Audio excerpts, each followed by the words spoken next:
ऐसे क्षेत्र जो हॉटस्पॉट्स, क्लस्टर्स, कंटेनमेंट जोन्स में नहीं आते हैं और जिनमें कई गतिविधियों की अनुमति दी जा रही है, वहां सावधानी बरतना है और यह सुनिश्चित करना आवश्यक है कि छूट वास्तविक परिस्थितियों का सही से आकलन करके ही दी जाए।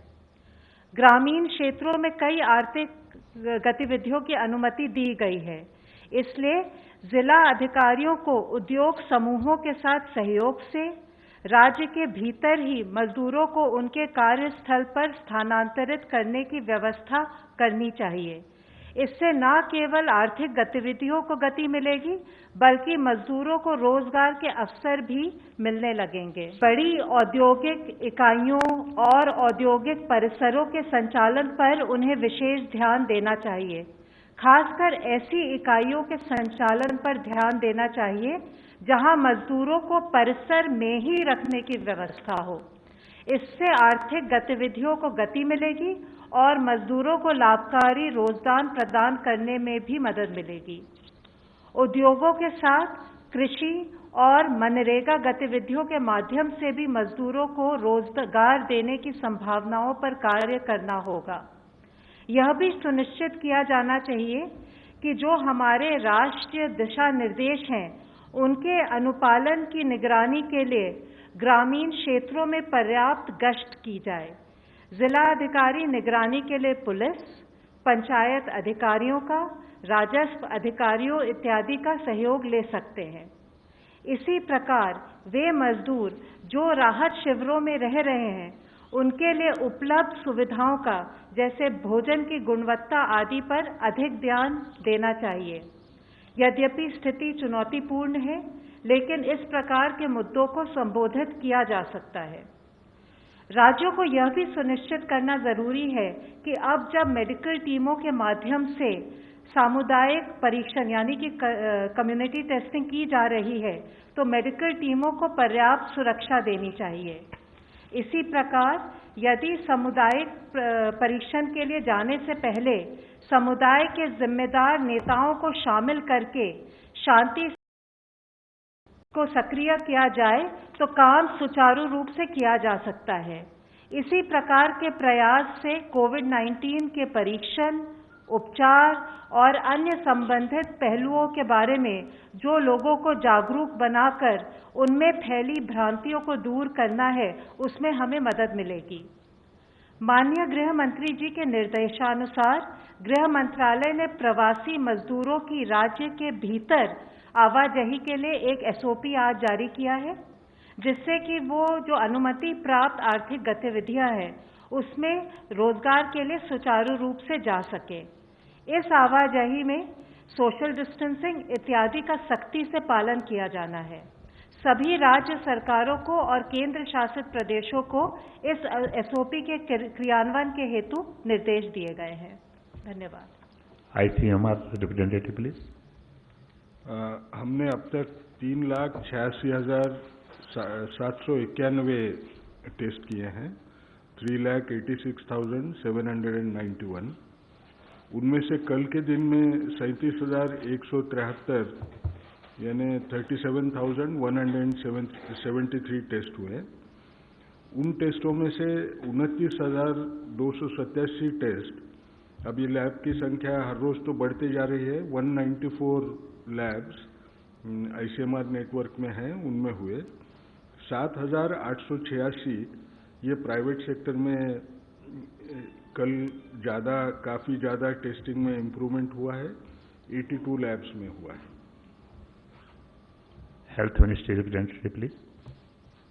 अब तक 2,231 people they have been cured, and which takes our percentage of people who are cured is to 14.19%. कल से टोटल अब तक 1,334 केसेस नए आए हैं और टोटल कंफर्म केसेस की संख्या 15,712 है। लास्ट 24 आवर्स में 27 नई डेथ रिपोर्ट हुई हैं, which takes our total death toll to 507 death so far. जैसे कि मैंने आपको कल भी बताया था, माहे इन पुडुचेरी और कोडगु इन कर्नाटका में पिछले 28 दिनों से कोई केस नहीं आया है। इसके साथ ही अगर आज का डेटा देखें तो 54 ऐसे एडिशनल डिस्ट्रिक्ट्स हैं beside the 2 above districts in 23 states and union territories जहां पिछले 14 दिनों से कोई केस नहीं आया है। इसमें 10 नए डिस्ट्रिक्ट्स इंक्लूड हुए हैं। वह डिस्ट्रिक्ट्स है गया और सारण इन बिहार, बरेली इन उत्तर प्रदेश, फतेहगढ़ साहिब रूपनगर पंजाब से, भिवानी, हिसार, फतेहाबाद हरियाणा में, कचार और लखीमपुर असम से हैं। मैं आप लोगों से फिर यही रिक्वेस्ट करना चाहूँगा कि हमारा एफर्ट होना चाहिए कि इन डिस्ट्रिक्ट्स में फर्दर केसेस न आए और वो कंटिन्यूड विजिल हमारी बनी रहे। इसके साथ ही वैक्सीन और ड्रग टेस्टिंग से संबंधित साइंस के फ्रंटियर्स पर काम करने के लिए आज एक हाई लेवल टास्क फोर्स का गठन किया गया है।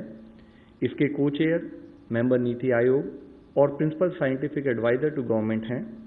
इसके अलावा इसमें AYUSH, ICMR, department of science and technology, biotechnology, CSIR, DRDO, director general of health services और ड्रग कंट्रोलर भी इसके मेंबर्स हैं।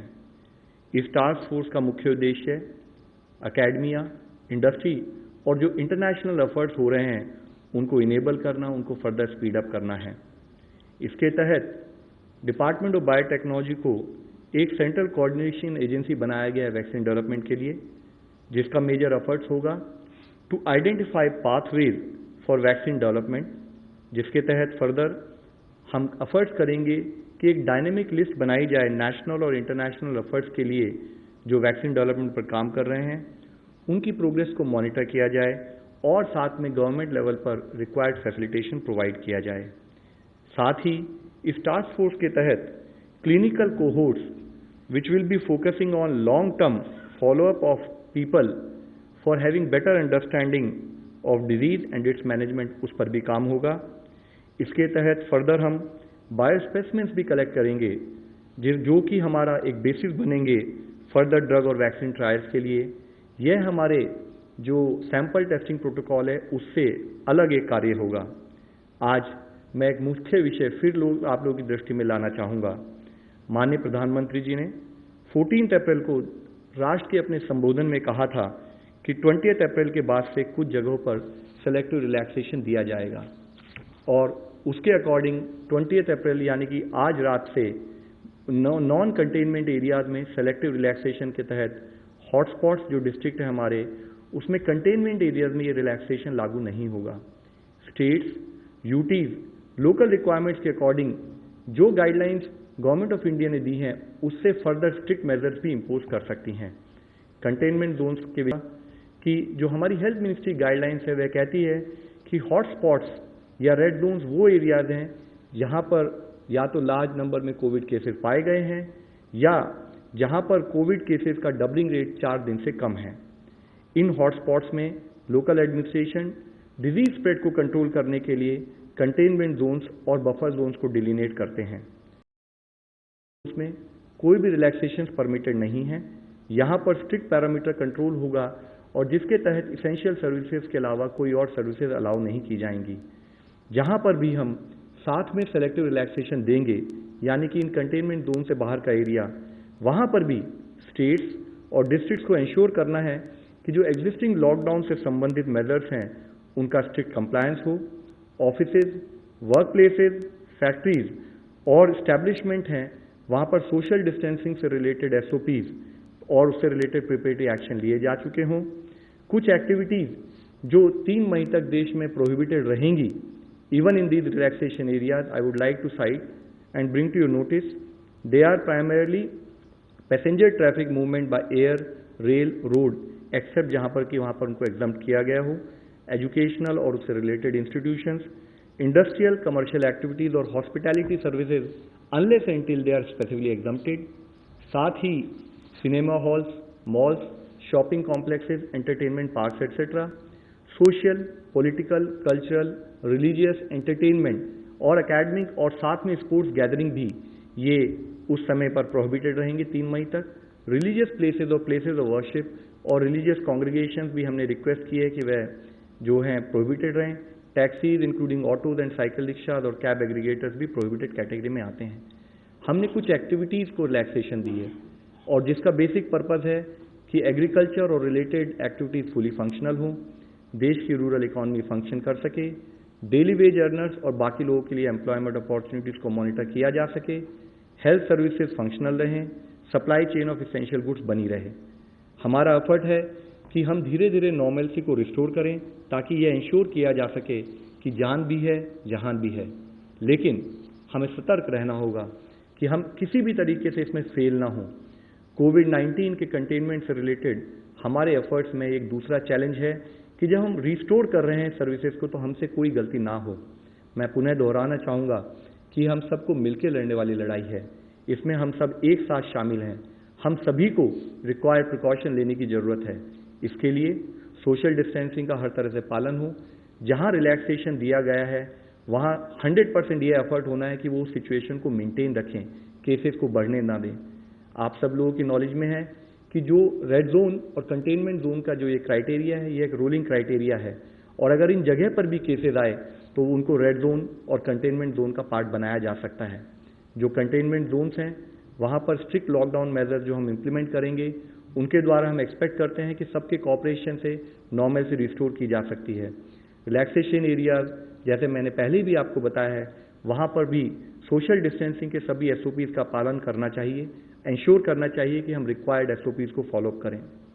साथ ही एक तरफ जब हम सोशल डिस्टेंसिंग लॉकडाउन की बात कर रहे हैं, दूसरी तरफ हॉस्पिटल इंफ्रास्ट्रक्चर क्रिएशन पर भी हमारा उतना ही एफर्ट है, जिसके तहत अब देश में डेडिकेटेड हॉस्पिटल 755 बनाए जा चुके हैं, डेडिकेटेड हेल्थ केयर सेंटर 1389 बनाए जा चुके हैं, which takes to the total dedicated facilities where severe or critical patients can be treated to 2144। इसी संबंध में किए एफर्ट्स के तहत मैं आप लोगों की दृष्टि में लाना चाहूँगा कि विक्टोरिया हॉस्पिटल को एक डेडिकेटेड हॉस्पिटल के रूप में कन्वर्ट किया गया है।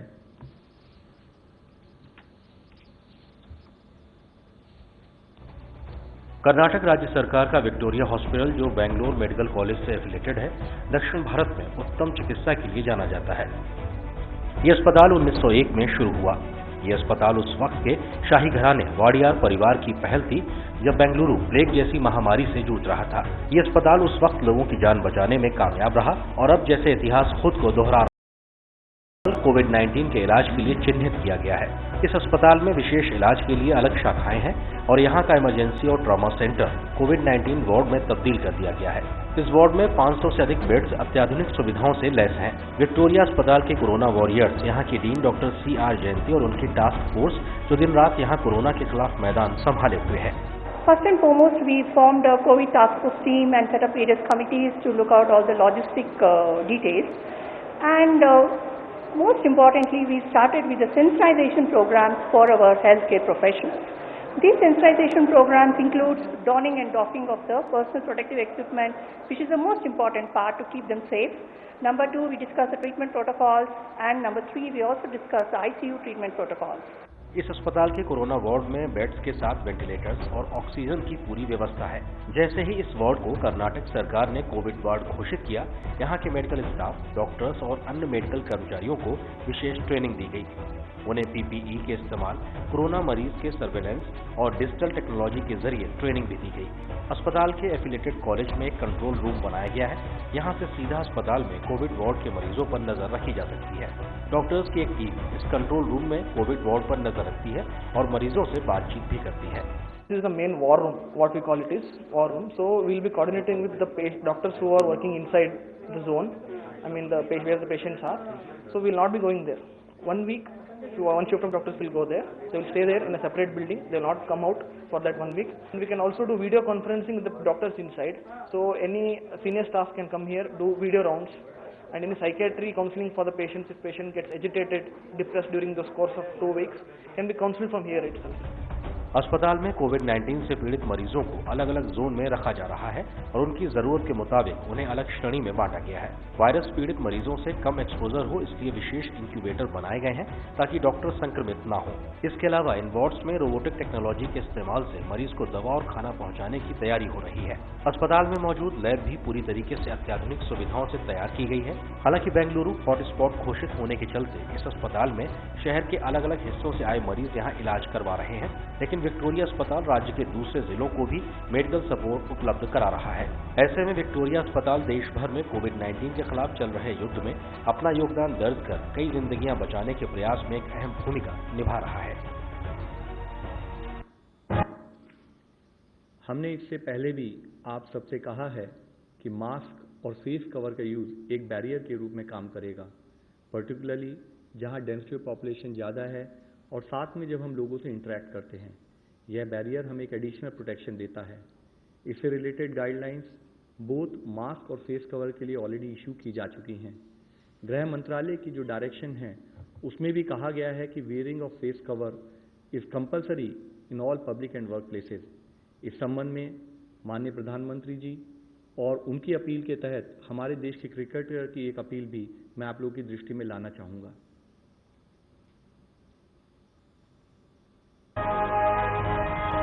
आप अपनी पूरी फैमिली के साथ हमें चेयर करते हैं और आज मैं आपकी पूरी फैमिली से ही बात करने आया हूँ। टीम इंडिया का हिस्सा होना एक बहुत गर्व की बात है, पर आज एक उससे भी बड़ी टीम बनने जा रही है, टीम मास्क फोर्स। नहीं समझे? जैसे हमारे प्रधानमंत्री ने कोरोना वायरस से लड़ने के लिए तरह तरह के टास्क फोर्स बनाए हैं, उसी तरह हम 130 करोड़ हिंदुस्तानियों को भी अपने घरों में कोरोना वायरस के खिलाफ बना लिया एक मास्क फोर्स।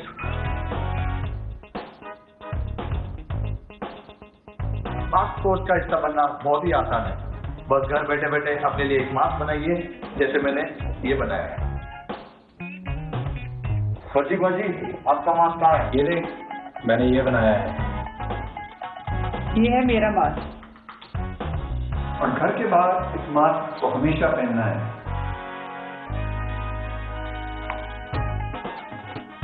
ये मैंने बनाया है। ये किसी भी साफ कॉटन के कपड़े से बनाया जा सकता है और डिजाइन भी जो आपको पसंद हो, है ना बढ़िया? बहुत चंगा है। कम ऑन इंडिया, मास्क बनाओ और मास्क फोर्स का हिस्सा बन जाओ। और हाँ, याद रहे, साथ ही 20 सेकंड तक हाथ भी धोने हैं और सामाजिक दूरी भी बनाए रखनी है। ये है मेरा मास्क। मास्क घर बैठे आसानी से कैसे बनाना है, इसकी सारी जानकारी आपको आरोग्य सेतु ऐप पर मिल जाएगी। आज ही डाउनलोड। हमें फेस कवर्स और मास्क का हमेशा प्रयोग करना है।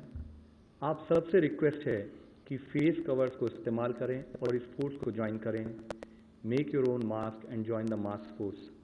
आज ज़रूरत है कि हम सब लोगों को एफर्ट्स करने हैं कि जो भी हमारे जिले रेड जोन के अंदर आते हैं उनको नेक्स्ट ना आए। एफर्ट्स ऐसे हों कि उसको हम ऑरेंज जोन में कन्वर्ट करवाएं और नेक्स्ट 28 दिन तक वहाँ कोई केस ना आए और उसके तहत कन्वर्ट करें। इस एफर्ट में हम सब लोगों को मिलकर काम करना है। धन्यवाद। धन्यवाद। Question for ICMR from online questions. Scientists at Oxford University have claimed that ChAdOx1 vaccine can work against the coronavirus. What is ICMR take on this? जैसा पहले भी हम बोल रहे थे कि 70 अलग अलग ग्रुप्स वैक्सीन की खोज में जुड़े हुए हैं। उनमें से ये एक ग्रुप है और 4 ग्रुप्स हैं, यानी टोटली 5 ग्रुप्स ह्यूमन फेज में आ रहे हैं। यानी एनिमल स्टडीज पास कर चुके हैं, एनिमल को कुछ होता नहीं साइड इफेक्ट करके मेजर, और उसका असर यानी जो एंटीबॉडीज डेवलप होना है वो दिख रहा है, इससे वो आगे जा रहे हैं। जो भी कोई साइंटिस्ट का ग्रुप होता है उस सभी को तो आशा रहेगी, उसके सिवा तो वो आगे जाएंगे नहीं। हम भी एक आशा रखना ज़रूरी है कि ये शायद सक्सेसफुल हो जाए। जो भी सक्सेसफुल हो उसका फ़ायदा तो सब हम लोगों को भी मिलेगा। जैसे ये आगे जाएगी ट्रायल, ये अप्रैल महीने में शुरू हो रही है। 6 महीने के अंदर इनका 500 का रिक्रूटमेंट होने का अंदाज है और उसके रिजल्ट्स आएंगे। शायद उससे पहले ही रिजल्ट्स लाने की इंटरिम एनालिसिस में ज़्यादा अंदाज आएगा, फिर उसको देखा जाएगा। Mister Pranay Upadhyay, ABP news.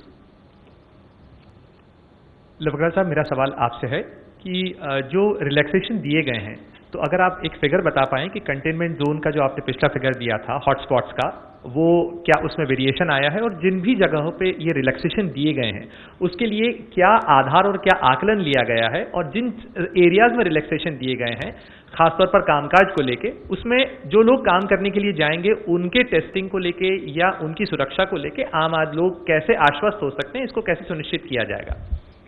Sir, जैसे कि इससे पहले भी हम लोगों ने डिस्कस किया है, हमारा criteria for identification of red hotspot या रेड जोन डिस्ट्रिक्ट ये है कि जहां पर केसेस अधिक संख्या में हैं या जहां पर डबलिंग रेट 4 दिन से कम है। इसके तहत हमने स्टेट्स को ऑलरेडी आदेश दिए हैं। उस आदेश के तहत हमने कहा है कि आप अपने केसेस को एनालाइज कीजिए, क्योंकि केसेस एक डायनेमिक, एक रोलिंग नंबर है, और उसके बेसिस पर स्टेट रेगुलर बेसिस पर उन जिलों को ऐड करते रहेंगे। विद इन दोज डिस्ट्रिक्ट्स जो हमारे रेड जोन में आएंगे या जिसको हम हॉटस्पॉट कहेंगे, वहां पर क्लस्टर कंटेनमेंट या आउटब्रेक कंटेनमेंट प्रोसेस के तहत वह कंटेनमेंट एरिया डिफाइन करेंगे, और उस कंटेनमेंट एरिया में बिना रिलैक्सेशन के इसेंशियल एक्टिविटीज, इसेंशियल कमोडिटीज और सर्विसेज के अलावा वहां पर वो सारी जो सर्विसेज हैं वो स्थगित रहेंगी। Regarding essential services, health services और जो हमारे फूड और उससे रिलेटेड सर्विसेज, जैसे कि हम लॉकडाउन की स्थिति में भी रहे हैं, वह सब जारी रहेंगी।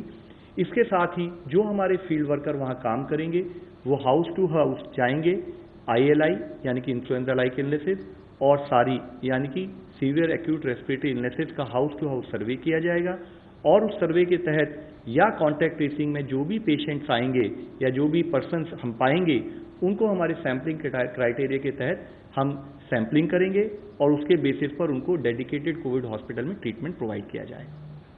Another online question. Is the government planning to revise its testing strategy and screen all patients who come to the hospital with flu-like symptoms? जैसे पहले भी, अब शायद वही दोहरा रहा हूं जो पहले काफ़ी बार बोल चुके हैं कि जो भी हॉटस्पॉट्स हैं वो हॉटस्पॉट्स में जिसको इन्फ्लुएंजा लाइक इलनेस के सिम्टम्स होंगे यानी फ्लू के वजह से, उनको सारे लोगों को ये टेस्ट ऑफर की जाएगी। ये हमको सिर्फ याद रखना है, ये सिर्फ हॉटस्पॉट्स में लागू हो जाएगा। I think Kamal, just we are going word by word. Just wait for your turn. Just wait for your turn. We will answer you. Take your question also. Just wait for your turn. Nitendra from Doordarshan News. Sir, मेरा सवाल यह है कि large संख्या में पुलिसकर्मी positive हो रहे हैं, संक्रमित हो रहे हैं। इसके अलावा आज दिल्ली में भी देखा गया कि जो डिलीवरी कर रहे हैं या फिर जो खाना बांट रहे हैं डोर टू डोर, वो भी संक्रमित हुए हैं। तो क्या ऐसे लोगों के लिए कोई प्रोटोकॉल होगा, कोई दिशा निर्देश होगा, या उनकी सुरक्षा को लेकर खासतौर पर पुलिसकर्मी क्या कदम उठाए जा रहे हैं? Sir, infection prevention management, Covid disease और इन्फेक्शन डिजीज मैनेजमेंट एक बहुत इंपॉर्टेंट अंश है। जैसे आपने आज भी पूछा है और इससे पहले भी हम लोग आप लोगों की दृष्टि में लाते रहे हैं, हमारे लिए जरूरी है कि जो भी फील्ड वर्कर है उसको फील्ड साइट पर प्रॉपरली ओरिएंट किया जाए और उस ओरिएंटेशन के तहत उन्हें काम करना चाहिए। कई बार अगर हम आइदर ओवर कॉन्फिडेंस और लैक ऑफ अंडरस्टैंडिंग और या किसी कारणवश की मुझे नहीं होगा उस मोड में काम करते हैं तो डेफिनेटली ये स्कोप हो सकता है कि वह पर्सन इन्फेक्ट हो सके। साथ ही required precautionary material in terms of कि किस टाइप का उसको प्रिकॉशनरी प्रोटेक्शन लेनी है, चाहे वो खाली N95 मास्क हो या N95 मास्क और ग्लव्स हो या N95 मास्क ग्लव्स के साथ साथ कवरऑल भी हो। तो जो प्रोटोकॉल है वो फॉलो करेंगे तो इन्फेक्शन नहीं फैलेगा, किसी को नहीं होगा। मैं आपके द्वारा फिर से अपील करना चाहता हूं, जो हमारे फील्ड कर्मी जो आज योद्धा के रूप में हमें सपोर्ट दे रहे हैं, कि काइंडली आप सारी गाइडलाइंस को फॉलो करें। Mister Sahil ANI. Sir, I'm Sahil Pandey from ANI News Agency. My question is that many of the asymptomatic patients are coming up who are detected as COVID positive. How big is this challenge for the government and how we are going to tackle this? Sir, asymptomatic people actually coming out positive is not a very big percentage. That is what the historical data across the world has shown us. So what is important for us, however, is to be aware of this challenge, and we need to ensure that even asymptomatic people, if they are high-risk people, that is part of our sampling criteria. We sort of monitor them, do testing for them and coordinate with them. Similarly, for asymptomatic people who are contacts, it is always advised that they should either remain in home quarantine, or if they are high risk people, they should go for a facility quarantine so that effective monitoring for them also can take place. Mr. Prashant Sharma, Hindustan Samachar. Sir Prashant from Hindustan समाचार। मेरा sir Agarwal sir आपसे सवाल है कि Delhi government ने मना कर दिया है कोई भी लॉकडाउन खोलने से, लेकिन जिनको 20 तारीख से ऑफिस ज्वाइन करना है और वो दिल्ली से बाहर रहते हैं, जैसे नोएडा, गाजियाबाद या फिर दूर से आते हैं, क्या उनको कोई स्पेशल पास दिया जाएगा और वो क्या ऑफिस वो ज्वाइन कर सकते हैं? ये आपसे था। सेकंड सवाल ICMR से, ऐसा कि जैसे कुछ एसेंशियल सर्विस तो खोला जाएगा, चाहे इसमें प्लम्बर्स हो या इलेक्ट्रीशियंस हो, तो जो कस्टमर्स बुलाएंगे क्या वो कुछ It is not related to ICMR, this is different from the MHA, so just take your one question only for the health, please. Sir, as far as the guidelines are concerned कि हम field पर कैसे काम करेंगे, हमने आप लोगों को बताया है कि जो हॉटस्पॉट्स है उसमें कंटेनमेंट जोन डिफाइन की जाएंगी और उन कंटेनमेंट जोन में एक्सेप्ट फॉर एसेंशियल सर्विसेज कोई सर्विसेज लागू नहीं होंगी। साथ में हमने ये भी कहा है कि स्टेट गवर्नमेंट्स उनके हित में है और वो सक्षम है कि अगर वो चाहें तो इसके अलावा एडिशनल रेस्ट्रिक्शन वो इम्पोज कर सकते हैं। तो अगर स्टेट अपने असेसमेंट में ये चाहते हैं कि हमें additional restriction besides restriction which are already defined by government of India वो इम्पोज करना चाहें, बिकॉज फील्ड लेवल पर they are more equipped, they are more aware कि उनको किस टाइप के एडिशनल एक्शन की जरूरत है, तो हमारे बताए एक्शन से ज़्यादा वो ले सकते हैं। इस केस में अगर वो कोई एडिशनल रेस्ट्रिक्शन करते हैं तो कंटेनमेंट जोन में जो उनकी इंस्ट्रक्शन है वो लागू होंगी। साथ ही अगर किसी पर्टिकुलर एरिया में एज पर नॉर्म्स गृह मंत्रालय या स्टेट गवर्नमेंट की डायरेक्शन के तहत अगर कोई ऑफिस खुलने हैं तो उसके लिए रिक्वायर्ड फैसिलिटेशन स्टेट लेवल पर और डिस्ट्रिक्ट लेवल पर कंसर्न DMs करेंगे। 150. I'm Sheila Bhatt from Rediff.com. I want to know, Mr. Agarwal, that in this Indian strategy for lockdown, can we say that tomorrow is a very important day, because can we construe that rural India will be quite functioning from tomorrow but not urban India? Is that the message we can get it? Ma'am, I will really agree with you that tomorrow is a very important day for us, and that is the primary point I highlighted. It is important because when we are providing some relaxations besides the containment zones, we request everyone to support us and follow the required guidelines of relaxation also. It is very important that while these relaxations are brought in place, those relaxations are done with the required social distancing measures. We have been highlighting about the behavioral change aspect. We have been highlighting about SOPs when the relaxations are brought into fore. So all those relaxations should be linked with our overall output in terms of case management.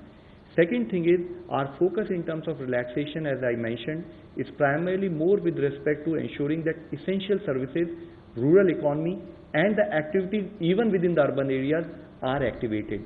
माननीय प्रधानमंत्री जी ने इससे कहा है, इसके बारे में बोला है कि जान भी है जहान भी है, यानी कि एक तरफ हम अगर काम करें, हम इंश्योर करें कि हम लोगों को बचाएं, दूसरी तरफ उनको कम से कम तकलीफ हो और उनको हम एडिशनल सर्विसेज और एडिशनल रिलैक्सेशन प्रोवाइड करके एक नॉर्मल लाइफ को रिस्टोर कर सकें, उस पर भी हमारा एफर्ट है। Last question Kamal, India today. My question is to MHA. There was a decision which was taken that non-essential items will be allowed. Just 24 hours before that there's a U-turn by MHA. What is the consideration and why was this decision taken? And also that thousands of students are stuck and migrant laborers are stuck. Is there a long-term facility that if there is an extension of this particular lockdown, there will be a facilitation done either by the state or the center? What do you define by essential and non-essential? So basically, what I would like to tell you is that the situation is extremely dynamic. So it is something that is being reviewed almost on a daily basis. And as you realize कि corona के खिलाफ जो हमारी मुहिम चल रही है, उसके लिए some restrictions are necessary. So when the list of non-essential goods and the overall situation was reviewed, it was felt that the list is pretty extensive. And अगर हम सारे goods और सबको permit करेंगे तो lockdown पर impact हो सकता है. And accordingly the decision was reviewed. But as far as other categories of stranded people are concerned, the situation is being reviewed and we'll come up with appropriate guidelines at the right time. Thank you very much. Thank you, friends.